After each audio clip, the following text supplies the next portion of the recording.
Thanking God to give me this position. అసలు అయితే ఈసారి అయితే అసలు ఎక్స్పెక్ట్ చేయలేదు. అన్ఎక్స్పెక్టెడ్గా ఫస్ట్ పొజిషన్ రావడం అనేది చాలా కేవలం బై ద గాడ్ గ్రేస్ అని నేను నమ్ముతున్నాను. లాస్ట్ టైం పార్టిసిపేట్ చేశాను నేను, అప్పుడు సెకండ్ ప్రైజ్ వచ్చింది. అప్పుడు ఇంత దూరం వచ్చి గిఫ్ట్ తీసుకోవాలా అని అనుకున్నాను, కానీ వాళ్ళు అసలు చాలా సార్లు కాల్ చేసి, అసలు నాకు తెలిసి అయితే ఎవరు అన్నిసార్లు కాల్ చేసి రమ్మనరు. ఎందుకంటే ఎక్సైట్మెంట్ అనేది తీసుకునే వాళ్ళకు ఉండదు తప్ప ఇచ్చే వాళ్ళకు ఉండదు. కానీ వాళ్ళు అన్నిసార్లు కాల్ చేసి రమ్మని చెప్పేటప్పటికి లాస్ట్ టైం నేను వచ్చాను, అటెండ్ అయ్యాను. నార్మల్ గిఫ్ట్స్ ఇచ్చి పంపించేస్తారేమో అనుకున్నాను, కానీ ఇక్కడికి వచ్చిన తర్వాత వాళ్ళు సిస్టర్ బోధించిన వాక్యం కానీ, ఇక్కడ జరిపించిన వర్షిప్ కానీ చాలా చాలా బాగున్నాయి. సెకండ్ టైం కూడా గిఫ్ట్ తీసుకోవడం అనేది సెకండరీ. ఫస్ట్ నేను వీళ్ళు నడిపించే ప్రేయర్ కోసం, వీళ్ళు చెప్పే మెసేజ్ కోసమే వచ్చాను.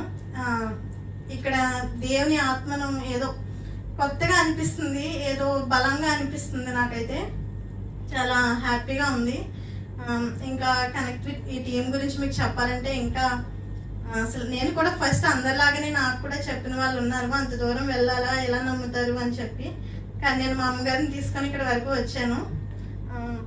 ఇంకా ఫ్యూచర్లో దేవుడి వీళ్ళకి మరింత బలం ఇచ్చి, దేవుని ఆత్మనిచ్చి, ఇంకా ఫ్యూచర్ జనరేషన్స్ని దేవునితో కనెక్ట్ చేయడానికి వీళ్ళని బాగా యూజ్ చేసుకోవాలని నేను చాలా దేవునికి ప్రేయర్ చేస్తాను.